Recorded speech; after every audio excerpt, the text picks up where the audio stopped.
안녕하세요. 저는 서울 근교에 살고 있는 30대 후반인 돌싱녀입니다. 사연을 듣다 보니 문득 나도 한번 보내볼까 싶더라고요. 그래서 제가 겪었던 일들을 사연으로 적어 보내봅니다. 예전 저처럼 미련스럽게 사시는 분들이 혹시나 계신다면 부디 제 사연을 들어보시고 용기 내시라고 전하고 싶네요. 저와 남편은 대학교 때 첫 미팅 자리에서 만나게 되었습니다. 때묻지 않은 그 사람의 모습이 좋아 만나기 시작했고, 연애를 시작하고 얼마 되지 않아 저는 대학교 휴학을 하고 그 등록금으로 의류 사업에 뛰어들었습니다. 생계 목적은 아니었어요. 그냥 그 당시에는 학업보다 사업 쪽이 저한테 더 맞는다는 생각이 들었거든요. 저는 밤낮 없이 동대문을 다니며 물건을 비교 또 비교하고 어떤 시즌엔 중국 시장까지 방문해 물건을 고르기도 했습니다. 그렇게 노력한 결과 제 쇼핑몰은 자리를 잡았고 그때부턴 수입도 꽤 되더군요. 자기는 공부만 열심히 해. 돈은 내가 벌 테니까. 자기야, 진짜 고마워. 내가 꼭 합격해서 호강시켜 줄게. 가난한 집안의 장남인 남편은 홀어머니를 모시며 공무원을 목표로 공부하고 있었고 그의 꿈에 저도 힘을 보태고 싶었어요. 그런 저를 보며 부모님은 혀를 찼지만 저는 그만큼 남편을 사랑했어요. 결국 남편은 2년 만에 합격했고 저희는 양갓집에 결혼하겠다고 알렸어요. 남편의 집에선 겹경사라며 기뻐했지만 우리 집에선 반대가 심했어요. 저희 부모님은 금액은 많진 않지만 공실이 없는 건물 2채와 지방의 땅도 조금 가지고 계셨거든요. 하지만 남편은 가난한 집안의 장남이니 탐탁치 않은 것이 당연했어요. 엄마가 반대하시며 하시던 말이 아직도 머릿속에 생생하네요. 걘 착한 게 아니라 우유부단한 거야. 그런 남자랑 살면 여자가 고생해. 제발 엄마 말 좀 들어. 그때 말을 들었어야 했는데 전 막무가내로 결혼을 밀어붙였고 결국 저희는 결혼하게 되었어요. 제가 그 당시 청약에 당첨이 돼서 34평짜리 아파트에서 신혼살림을 시작하게 되었고 필요한 가전 가구도 제가 다 했어요. 남편이 취업을 갓 했으니 능력이 되는 내가 하는 것이 당연하다 생각하면서 준비했어요. 대신 예물 예단은 다 생략하기로 하고요. 괜히 그런 걸로 시댁과 친정 사이에서 스트레스 받고 싶지 않았어요. 물론 형편이 안 되는 시댁을 배려하고 싶은 마음도 있었죠. 결혼 생활은 부모님의 우려와는 달리 행복했어요. 결혼 생활에 집중하기 위해 사업도 잠시 접은 저는 칼퇴근을 하고 돌아오는 남편을 위해 저녁을 준비하고 그런 대접을 받은 남편은 저에게 항상 이런 말을 해줬어요. 내가 전생에 나라를 구했나 보다. 우리 여보 같은 여자가 나랑 살아주고 말이야. 알면 잘해. 아니다. 앞으로도 지금처럼만 해. 알겠지? 그럼. 앞으로도 충성을 다하겠습니다. 충성! 이렇게 저희는 1년하고 6개월 행복했습니다. 문제는 엉뚱한 곳에서 생겼어요. 신랑의 남동생, 그러니까 시동생이 결혼하고 난 뒤부터 저희는 틀어지기 시작했어요. 안정된 삶을 위해서 공부를 했던 남편과는 달리 시동생은 이 일 저 일 가리지 않고 닥치는 대로 일만 해서 가게를 차렸어요. 장사가 꽤 되는지 장가 갈 때 집을 시동생이 스스로 장만해서 갔다고 하더라고요. 물론 시댁 도움은 없었고요. 시동생이 능력이 되니 동서도 시집 올 때 다 갖춰서 왔어요. 어머님께 코트, 가방, 심지어 집에 소파까지 바꿔드렸다고 하더라고요. 이때부터 시어머니의 비교와 홀대가 시작됐어요. 아가, 내가 아들이 2명이나 있는데 이런 대접은 또 처음 받아보는구나. 정말 고맙다, 아가. 아니에요, 어머니. 당연히 해드려야죠. 아이고, 마음씨도 고운 것. 우리 집에 복덩이가 들어왔어, 복덩이가. 아유, 어머님, 그만하세요. 형님 섭섭하시겠어요. 섭섭하기는 첫째야. 섭섭하니? 아니에요. 어머님 섭섭하기는요. 뻔히 제가 있는 자리에서 몇 번이고 이런 얘기를 주고받는데 바보가 아닌 이상 알죠. 왜 모르겠어요? 아, 나는 미운털이 제대로 박혔구나. 양가 집안 합의로 예물 예단도 생략했던 건데 그건 까맣게 잊으신 듯 보였어요. 점점 비교와 홀대가 심해졌지만 크게 신경 쓰지 않았어요. 제가 아예 해온 것이 없다면 눈치가 보이긴 했겠지만 금액으로 따지면 제가 동서보다 더 많이 해왔으니까요. 그저 따지고 들기 싫어서 조용히 있었어요.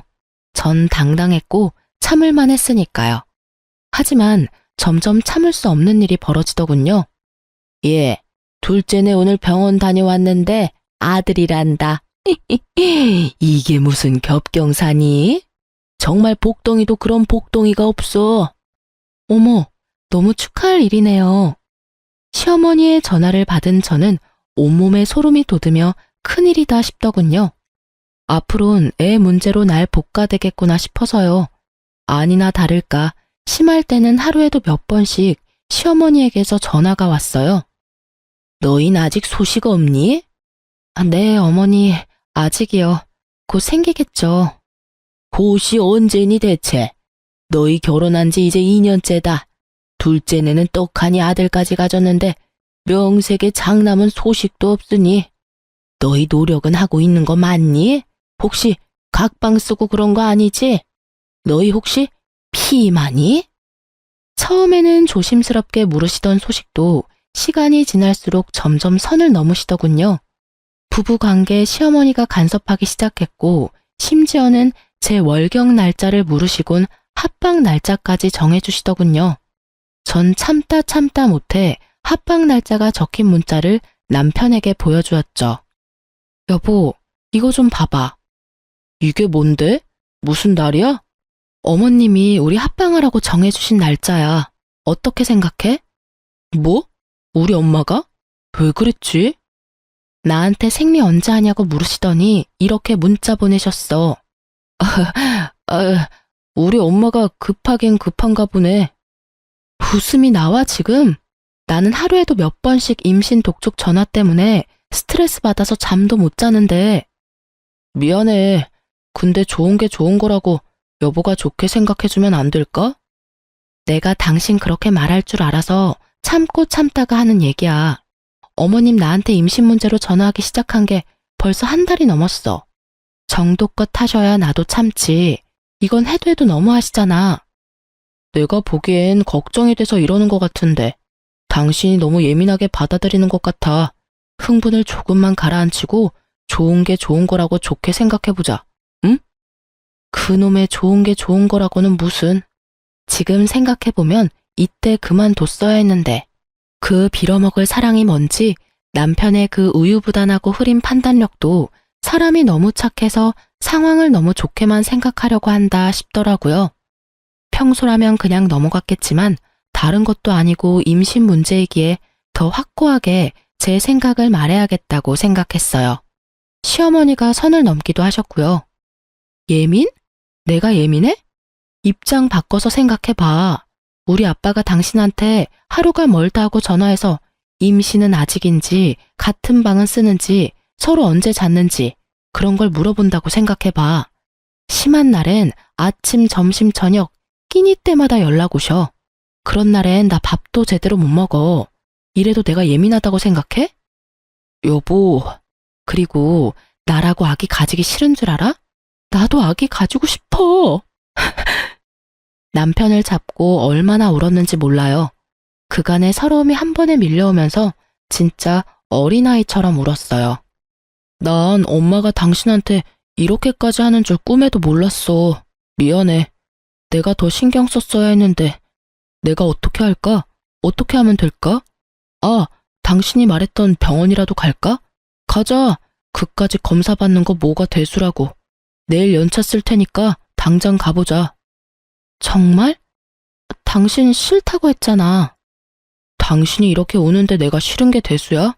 가보자. 가면 되지. 그리고 엄마한테도 내가 당장 전화할게. 그냥 하는 말이 아니었어요. 제가 보는 앞에서 시어머니께 전화를 걸더니 내일 병원 가기로 했으니 앞으로 임신 문제로 연락하지 말아달라고 아주 단호하게 말하고 전화를 끊어버리더라고요. 전 평소와 달리 확실히 내 편을 들어주는 남편의 모습에 화가 좀 풀렸어요. 그렇게 다음날 병원에 가서 검사를 받았어요. 아무래도 자연 임신을 기대하기가 좀 힘드실 것 같습니다. 생각지도 못한 결과에 저는 충격을 받았지만 저보다 더 큰 충격을 받아 금방이라도 울 것 같은 표정의 남편을 보니 어떤 말도 나오지 않더라고요. 집으로 어떻게 돌아왔는지 기억도 나지 않았어요. 그냥 정신을 차려보니 거실 바닥에 우리 두 사람이 꼭 안고 울고 있었어요. 여보, 괜찮아. 부모님께는 죄송하지만 우리 둘이 행복하게 잘 살자. 요새는 일부러도 안 낳는다잖아. 그렇게 좋게 생각하자. 그렇게 말해줘서 고마워, 여보. 다시 한번 느끼지만 당신 참 멋지고 좋은 여자야. 아니야. 당신이 멋지고 좋은 사람이니까 나도 그렇게 닮아가는 거야. 우리 행복하게 잘 살자. 그렇게 저흰 부모님께는 비밀로 하고 우리만의 행복을 위해 잘 살자고 서로를 위로했습니다. 남편의 전화 때문인지 시어머니에게서 더 이상 전화도 오지 않고 나름 평화로운 날을 보내고 있었어요.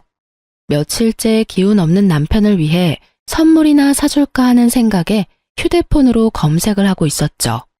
그때 시어머니께 문자가 왔어요. 아가, 내가 급해서 그러는데 1,000만 원만 좀 빌릴 수 있을까? 너무 급해서 그래. 순간 멍하더라고요. 100만 원도 아니고 1,000만 원이라니. 혹시나 보이스피싱이 아닐까 하는 생각에 전화를 걸었어요. 아가, 문자 봤니? 네, 어머님. 혹시 무슨 일 있으신 건 아니죠? 그런 건 아니고 급하게 필요한 일이 있어서 그래. 혹시 누구한테 연락을 받았다거나 협박을 받았다거나 제가 걱정이 돼서 그래요. 얘가 사람을 세상 물정 모르는 노인네로 하는 것도 아니고 내가 보이스피싱이나 당할 사람으로 보이니? 빌려주기 싫으면 싫다고 말하려무나 쉐미 바보로 만들지 말고. 에이, 어머님은 참 혹시나 해서 여쭤봤어요. 요즘 세상이 너무 흉흉하잖아요. 어머님 계좌로 보내드리면 되죠? 그럼 내 계좌로 보내주면 되지. 네, 어머님, 지금 보낼게요. 확인해 보세요. 금액이 너무 커서 부담스럽긴 했지만 며칠 전 적금 탄 것도 있고 해서 빌려드렸어요. 임신 문제도 좀 걸리기도 했고요. 고맙다는 말 한마디 듣지 못했지만 많이 급하셔서 인사도 잊으셨나 보다 했어요. 물론 남편에게도 따로 말을 하지 않았어요. 굳이 숨길 일도 아니지만 그렇다고 먼저 말을 꺼내기도 좀 그랬어요. 괜히 생색내는 것처럼 들릴까 봐서요. 그러던 어느 날 시어머니가 오랜만에 연락을 주셨더라고요. 저는 벌써 돈이 생기셨나? 의아했어요. 네, 어머님. 예, 둘째가 글쎄 입덧이 심해서 아무것도 못 먹고 있다지 뭐야. 그래서 말인데 너 장 좀 봐서 둘째 내로 좀 와. 와서 나랑 같이 음식 좀 하자. 온 김에 오랜만에 얼굴도 보고 밥도 같이 먹고 얼마나 좋아? 둘째네 어딘지 알지? 그럼 바로 장 봐서 오려무나. 어머님? 어머님! 전 그렇게 끊어진 전화를 보며 황당함에 웃음이 나더군요. 빌려드린 돈 얘기는커녕 장을 봐서 오라니. 저를 파출부라고 여기는 기분이 들었어요. 이런 걸 보고 일종의 가스라이팅이라고 할까요? 워낙 좋은 게 좋은 거라는 남편의 말을 듣고 살다 보니 어느새 저도 그렇게 살고 있더라고요. 호구되는 줄도 모르고요. 어쨌든 저는 출산 경험이 있는 친구들에게 전화를 돌려 입덧에 좋은 음식을 묻고 물어 되는 대로 다 사들고 동서내로 갔습니다. 낑낑대며 양손 가득 자신이 먹을 먹거리를 사들고 온 저를 보고 동서는 달려와서 돕기는커녕 소파에 떡하니 앉아 고개만 까딱거리며 인사를 하더군요. 형님, 오셨어요? 어머님은? 화장실 가셨어요. 여전히 앉아서 대답만 하는 동서를 보며 당장이라도 장봐온 것을 다 내팽개치고 한바탕 하고 싶었지만 뱃속의 아기를 생각하며 간신히 화를 눌렀어요. 얼마나 이를 꽉 깨물었는지 턱이 다 아려오더군요. 속으론 참을 인을 되내며 사온 재료를 주방에 두고 거실로 나왔어요. 너무 힘들어서 도저히 바로 요리를 못하겠더라고요. 거실로 나오니 아기 용품이 꽤 보였어요. 아기자기한 것이 저도 모르게 시선이 가더라고요. 아기 용품을 보고 있는데 못 보던 가방이 보였어요. 그냥 딱 보아도 구입한 지 얼마 되지 않은 에르땡땡 가방. 저도 사고 싶었던 가방이라 한눈에 딱 들어오더라고요. 동서, 저 가방 웬 거야? 원래 있었나? 아니요. 어머님이 얼마 전에 출산 선물이라고 미리 사주셨어요. 예쁘죠? 뭐? 어머님이? 네. 출산 선물로 뭐 갖고 싶냐고 물으시길래 그냥 가방이라고 했을 뿐인데 이렇게 비싼 가방을 사오셨더라고요. 어머님 진짜 대단하시지 않아요? 이렇게 비싼 가방까지 기대한 건 아니었는데. 그러니까 형님도 얼른 아들 하나 낳아요. 장손 출산 선물은 얼마나 대단하겠어요? 저는 아무 말도 들리지 않았습니다. 오로지 가방만 눈에 보이더군요. 아니, 정확히는 제가 빌려드린 1,000만 원과 그 가방이 겹쳐 보이더군요. 그렇습니다. 어머님이 저에게 급히 빌려간 1,000만 원은 알고 보니 동서 가방을 사는데 쓰였더군요. 시댁엔 저만한 가방을 사줄 만한 돈이 절대 없다는 걸 알기에 더 생각해 볼 필요도 없이 제 돈이었어요. 화가 머리끝까지 차올랐지만 정신줄을 꽉 잡고 있었어요. 여기서 이성의 끈을 놔봤자 저한테 득될 것이 없었으니까요. 심호흡을 하며 최대한 이성적으로 생각하려고 노력하고 있을 때 화장실에서 시어머니가 나오더군요. 그러면서 한 손에 들고 있던 걸레를 저에게로 던지더니 이렇게 말하는 겁니다. 예, 음식하기 전에 청소부터 좀 해라. 임산부 있는 집에 먼지가 너무 많아. 네? 전 제가 들은 말이 맞는 것인지 제 귀를 의심했습니다. 시댁 청소를 하라고 해도 불만이 터져나올 것 같은데 하물며 손아래 동서 집을 청소하라니요. 청소 좀 하라고. 청소 모르니? 우선 거실부터 청소기 좀 밀고 걸레로 좀 닦아라. 그리고 밥 먹고 나면 안방도 좀 치우고, 아, 창틀도 더럽더라. 거기도 좀 닦고. 요새 미세먼지 때문에 난리야, 난리. 아, 청소기는 작은 방에 있더라. 그거 쓰면 된단다. 언제까지 그러고 있을 거니? 빨리 청소기부터 가져와. 제가 왜요? 제가 너무 황당해서 왜냐고 되물으니 시어머니는 동서 옆에 딱 붙어 앉아 동서 배를 만지며 대답했어요. 그럼 입덧 때문에 밥도 못 먹은 얘가 하리, 다 늙은 내가 하리. 여기 너밖에 더 있니? 좋은 게 좋은 거라고 가족끼리 돕고 살아야지. 아까부터 뭐하고 서 있니? 얼른 하고 저녁도 차려야지. 말도 안 되는 말을 말이라고 하고 있는 시어머니나 이런 말도 안 되는 상황에도 자신은 아무것도 모른다는 듯 불뚝 나온 배를 만지는 동서나 어이없기는 매한가지였어요. 시어머니의 닥달에도 제가 움직이지 않고 가만히 있자 언성을 더 높이며 말하더군요. 그러게 진작 아들 하나 낳았으면 이런 일은 없었지. 어디서 저런 모질한 게 우리 집에 들어와서 집안 대를 끊어놓고 있어? 애를 못 낳으면 이런 일이라도 해야지. 지금에야 하는 말이지만 네가 우리 집에 시집와서 한 게 뭐가 있니? 그 말을 듣는데 순간 정신이 번쩍 들더라고요. 저는 바로 휴대폰을 꺼내 남편에게 전화를 걸었습니다. 지난번과 같이 나는 정말 몰랐어 라는 변명의 기회 따위 주지 않기 위해서요. 여보세요? 여보, 당신 혹시 내가 어머님께 1,000만 원 빌려드린 거 알아? 그거, 응, 알고 있어. 그렇지 않아도 내가 고맙다고 말하려 했는데. 아, 알고 있었어? 그럼 그 1,000만 원이 어디에 쓰인지는 알고? 그거 재수씨 선물 사준다고 하시던데. 당신도 알고 있었어? 그럼 지금 내가 어디 있는지는 알아? 당신 지금 재수씨하고 엄마하고 같이 있는 거 아니야? 엄마가 나도 그리로 오라 그래서 지금 가는 중인데 거의 다 와가. 그럼 내가 여기 파출부짓거리나 하려고 끌려온 것도 알고 있겠네? 파출부짓이라니. 남의 집 와서 청소하고 음식하면 파출부지. 다르게 표현할 말이 있어? 있으면 말해보던가. 남이 아니라 가족이잖아. 가족끼리 서로서로 돕고 살아야지. 서로서로 돕는 게 아니라 나만 도우니까 이 사달이 나는 거야. 아직도 모르겠어? 여보, 말이 좀 심하다. 내 말은 심하고 지금 내가 처한 상황은 안 심하니? 일단 끊어. 와서 얘기해. 전화를 끊고 나니 더 화가 나더라고요. 이런 것도 남편이라고. 내 커리어는 다 접어두고 그야말로 헌신적으로 내조만 하며 살았는데 돌아오는 것은 이따위 취급이라니. 그야말로 온갖 정이 뚝 떨어지더라고요. 이 사태를 어떻게 해야 이 화가 풀릴까? 머릿속으로 5만 가지 생각이 오가는 그 순간 동서가 한마디 하더군요. 형님, 지금 어머님 앞에서 무슨 짓이에요? 짓? 저는 그야말로 이성의 끈이 끊기는 소리가 들리며 오히려 정신이 맑아졌어요. 전 바로 제 발밑에 던져진 걸레를 집어들고 동서의 얼굴로 냅다 던져버렸습니다.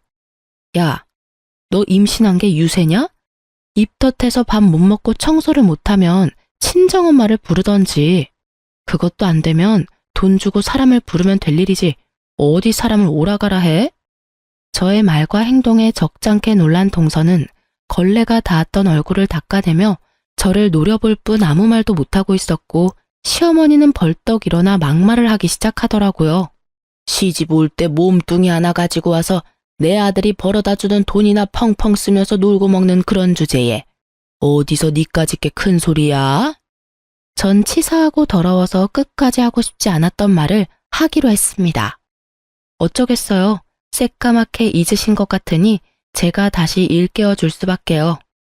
어머님, 제가 진짜 치사해서 이런 말 안 하려고 했는데 기억 안 나시는 것 같으니까 말씀드릴게요. 그래, 무슨 말인지 어디 한번 말이나 드러나 보자. 저 시집 올 때 몸뚱이만 가지고 오지 않았고요. 집, 가전, 가구, 심지어 지금 어머님 아들이 타고 다니는 그 차까지 제가 다 해서 왔고 다 제 명이에요. 거기에 어머님 아들 돈은 단 1원도 안 들어갔어요. 제가 예단으로 들고 온 것만 해도 억 단위인데 전 예물은커녕 봉투 하나 구경하지도 못했네요. 그리고 어머님 아들 월급으론 저 펑펑 쓰고 놀지도 못해요. 전 제가 모아뒀던 돈이랑 투자했던 돈으로 놀아요, 어머님. 그리고 그 돈으로 어머님께 1,000만 원 빌려드린 거고요.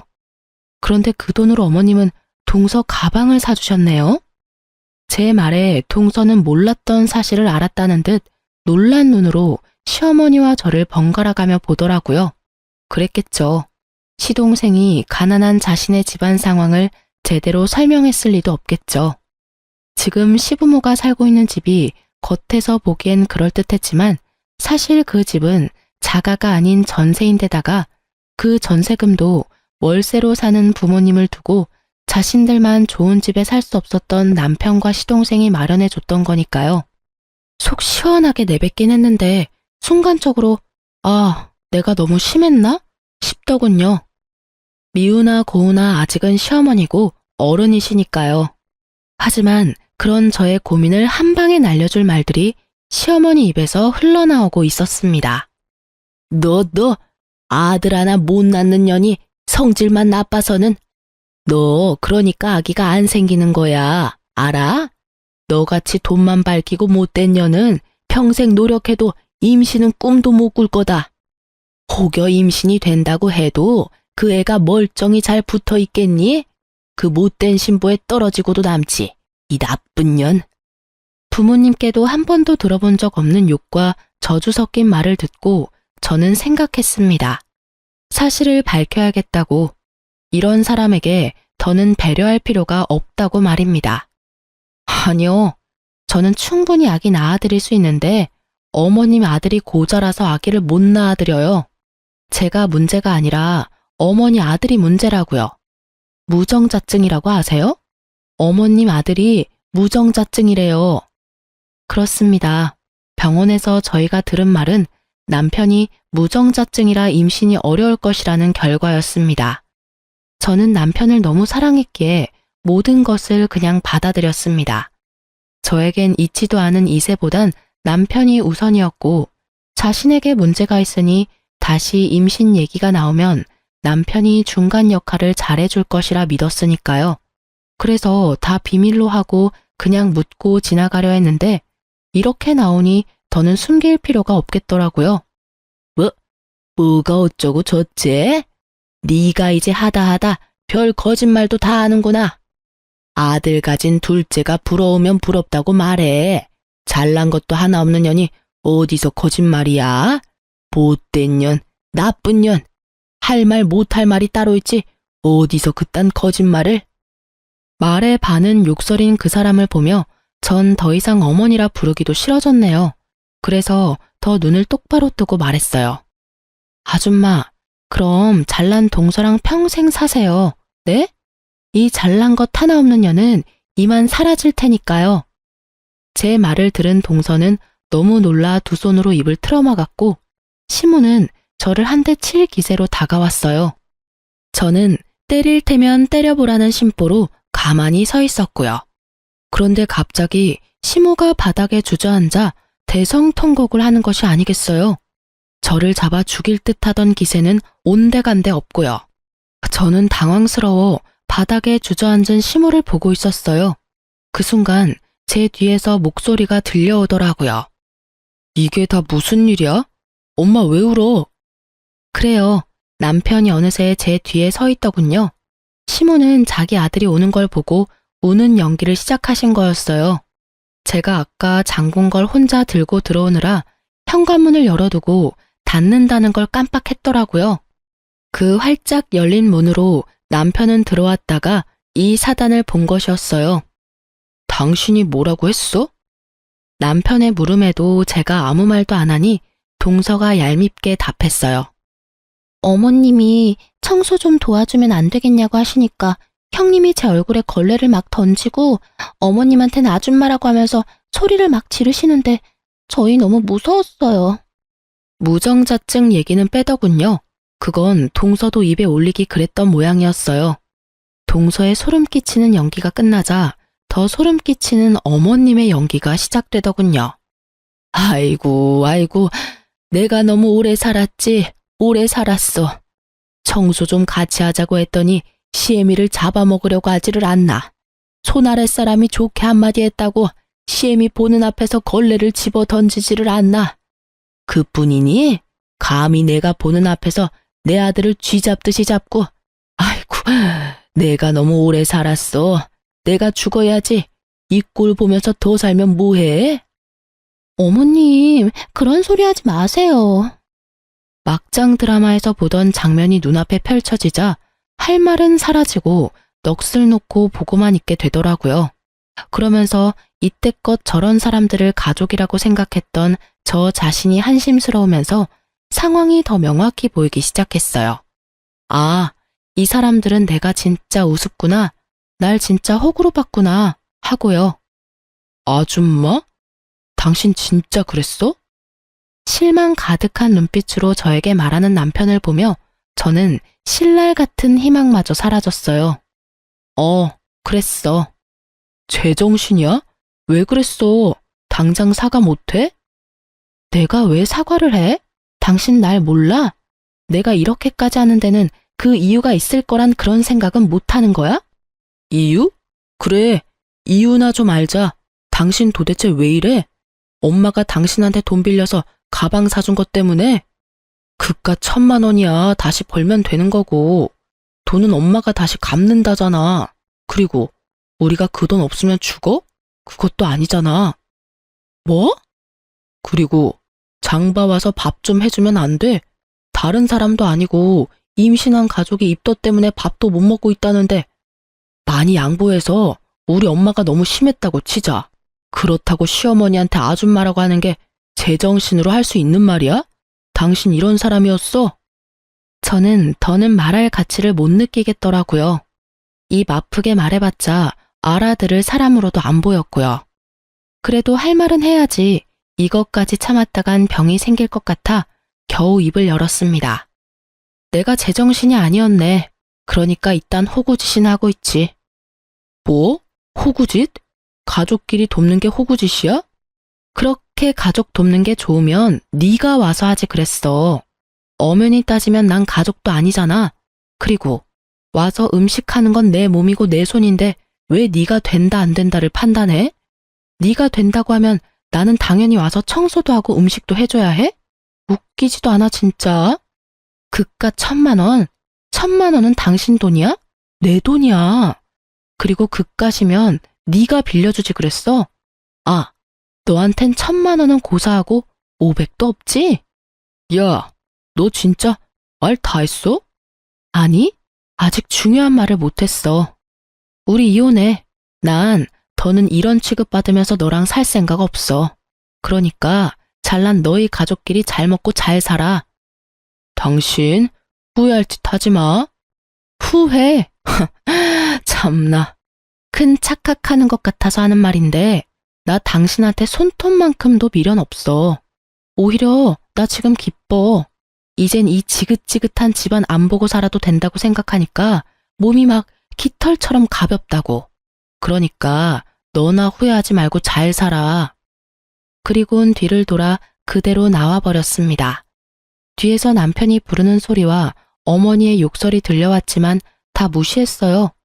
차에 탄 저는 친정으로 향하며 바로 변호사를 선임했어요. 아주 비싼 돈을 주고 말이에요.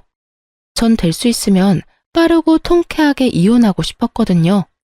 친정에 도착한 저는 최대한 한쪽에 치우치지 않으려 노력하며 상황을 부모님께 설명했습니다. 한참 동안 듣고 계시던 부모님이 말씀하셨어요. 우리 딸 많이 힘들었겠네. 따뜻한 부모님의 목소리를 듣는데 왜 그렇게 눈물이 나는지 저는 오랜만에 부모님 품에 안겨 울었어요. 진작 엄마 말 들었으면 이런 일도 없었을 텐데. 미안해 엄마. 말 안 듣고 고집 부리다가 이런 꼴이나 보이고. 눈물 콧물 범벅이 되어 말하는 저를 보며 엄마가 머리를 쓰다듬어주며 말하셨어요. 딸, 이런 꼴이면 어떻고 저런 꼴이면 어때? 넌 여전히 엄마 아빠가 사랑하는 딸인데. 내 딸이 경험하지 않았으면 했던 일이긴 하지만 어쩌겠어? 이미 우리 딸이 다 보고 듣고 경험해버린 걸. 그러니까 앞으로는 그 경험을 밑거름 삼아 더 좋은 길로 나아가면 되는 거야. 알겠어? 그리고 이 말을 깜빡했는데 잘했어 우리 딸. 그런 취급받으면서 결혼 생활을 이어나갈 필요 없어. 그럴 땐 그냥 박차고 나와서 새롭게 시작하면 돼. 비록 그 길이 힘들고 험할지라도 넌 다 이겨낼 수 있어. 우리 딸은 충분히 용기 있고 현명한 사람이니까. 그런 널 엄마 아빠는 믿어. 그러다 너무 힘에 부치는 날엔 오늘처럼 엄마 아빠한테 와서 잠시 쉬었다가 엄마 아빠는 언제나 여기서 기다리고 있으니까. 알겠지, 딸? 고마워요. 부모님을 만나보니 확실히 알겠더라고요. 저는 사랑받아 마땅한 사람이라는 것을요. 그동안 전 미련하게도 그 중요한 사실을 잊고 살았더라고요. 그간의 상처를 씻어낸 저는 변호사를 만나 상담을 진행했어요. 상담 결과 집, 차 등 제가 결혼할 때 마련했던 것은 당연히 다 제 것이고 유책 배우자는 신랑이니 위자료까지 받을 수 있다고 그러더군요. 아, 물론 빌려준 1,000만 원도 주고받은 문자가 명백한 증거가 되어 당연히 받을 수 있고요. 시어머니의 욕설과 저주에 가까운 발언은 증거나 증인이 없어 고소가 힘들 거라고 했어요.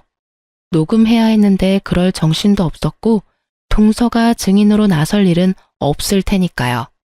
위자료가 그렇게 많진 않았는데 워낙 가진 것이 없으니 빈털터리가 될 상황에 놓인 남편과 시댁 식구들이 동시에 찾아와 싹싹 빌더군요. 여보, 내가 잠시 정신이 어떻게 됐었나 봐. 당신이 나한테 어떻게 했는데. 내가 엄마 오는 걸 보고 그만 너무 흥분을 해서 미안해. 당신 기분부터 풀어줬어야 했는데. 그래, 아가, 내가 미안하단다. 나는 아기 걱정에 그만 내가 너무 심했어. 사과하마. 형수님, 죄송해요. 저라도 말렸어야 했는데. 형님, 화 푸세요. 제가 임신 때문에 너무 예민해져 있어서 버릇없게 굴어서 죄송해요. 이미 떠난 마음은 그 어떠한 말로도 돌아오지 않더라고요. 잘못을 비는 모습도 진심으로 느껴지지 않았고요. 그저 어떻게 하면 이 지긋지긋한 상황을 끝낼 수 있을까? 이 생각뿐이었습니다. 그래서 저는 뭐 아니면 도라는 마음으로 아무것도 녹음되지 않은 휴대폰을 들이밀며 말했습니다.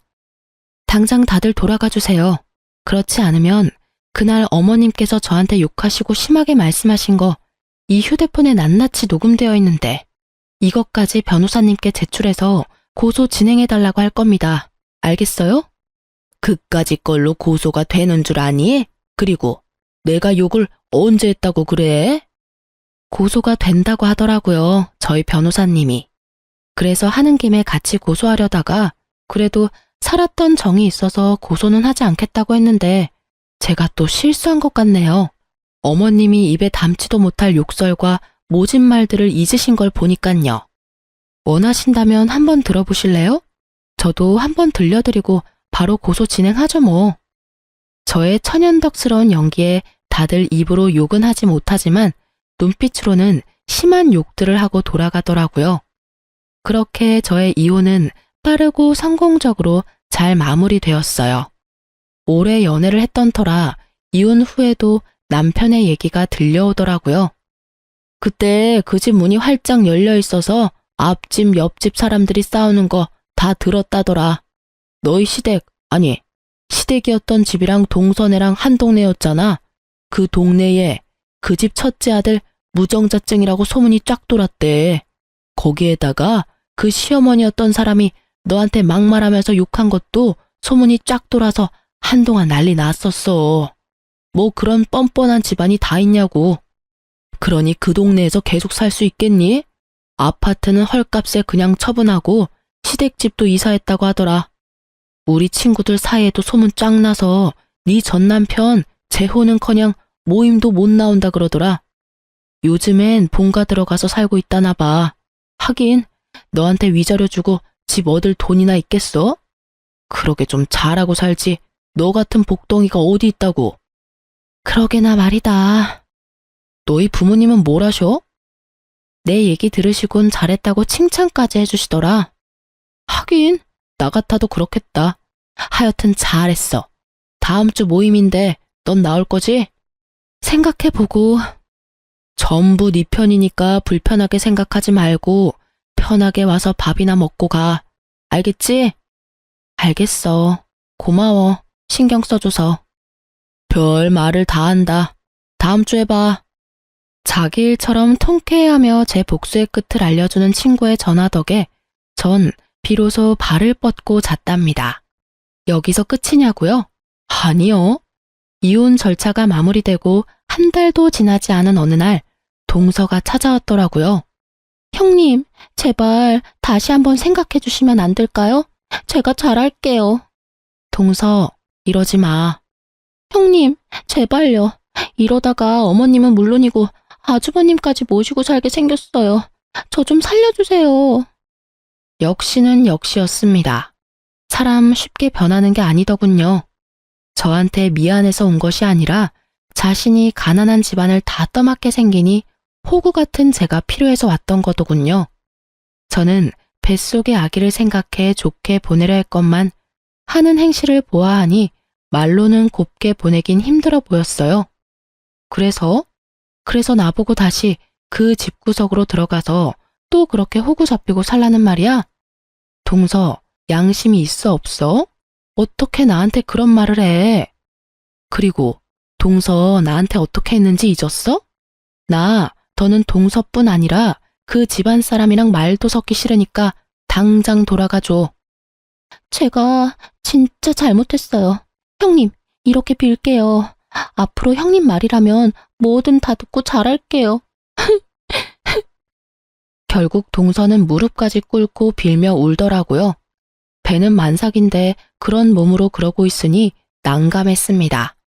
안쓰럽고 이런 것이 아니라 일으킨다고 잘못 건드렸다간 또 무슨 일이 생기는 거 아닌가 하는 생각에요. 그래서 전 우는 동서를 손끝 하나 대지 않고 경찰에 신고했습니다. 임산부라는 사전 설명도 했고요. 몇 분 뒤 여경분들이 오셔서 동서를 데리고 가더라고요. 그리고 그날 저녁 소식을 들은 남편이 찾아왔더라고요. 야, 너 이렇게 독한 여자였어? 어떻게 임신한 사람을 경찰에 신고할 수가 있어? 이 정도 되는 여자니까 곱게 경찰 불러서 돌려보낸 줄이나 알아. 다른 여자 같았으면 질질 끌어다 내쫓았어. 알아? 너 진짜 독하다. 너 때문에 재수 씨는 이혼한다고 짐 싸들고 나가버렸고 우리 엄마는 그 충격에 쓰러지셨어.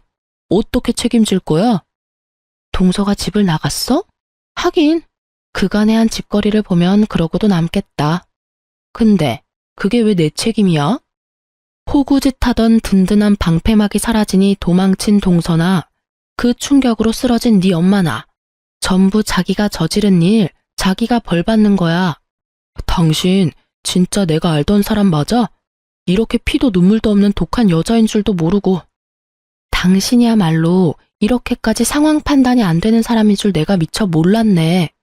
진작 알았으면 이런 꼴까지 볼 필요도 없이 끝냈을 텐데. 이런 꼴? 내가 하고 싶은 말이야. 이런 여잔 거 진작 알았으면 결혼도 안 했어. 아니, 애초에 눈길도 안 줬다고. 내가 당신이 진짜 좋아서 결혼한 줄 알아? 우리 가족한테 잘하는 모습에 그냥 결혼한 거야. 거기에다 합격했다고 버리기엔 당신이 너무 불쌍했거든. 내가 바보였지. 이럴 줄 알았으면 그냥 그때 헤어지고 딴 여자 만나는 건데. 저는 그 순간 남편 뺨을 때려버렸습니다.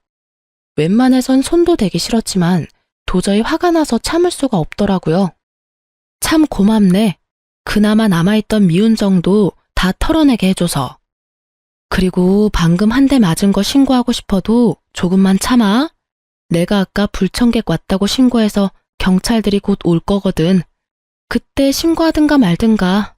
나도 할 말 많은데 참고 있으니까 아주 이참에 개싸움 해보자고. 저한테 한 대 맞은 충격 때문인지 할 말이 없어서인지 남편은 아무 말도 행동도 하지 않더라고요. 그때 타이밍 딱 맞춰서 출동하신 경찰분들이 남편을 데리고 가면서 저와 남편과의 인연은 완전 끝이 났어요.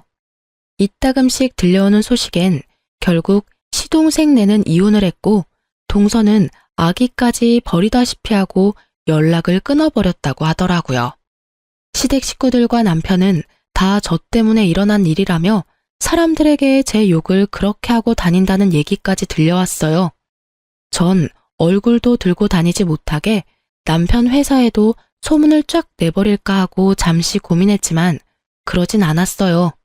그렇게까지 해서 똑같은 사람이 되고 싶지 않기도 했지만 그 사람에게서 저를 잃게 만드는 것이 가장 큰 복수라고 생각했거든요.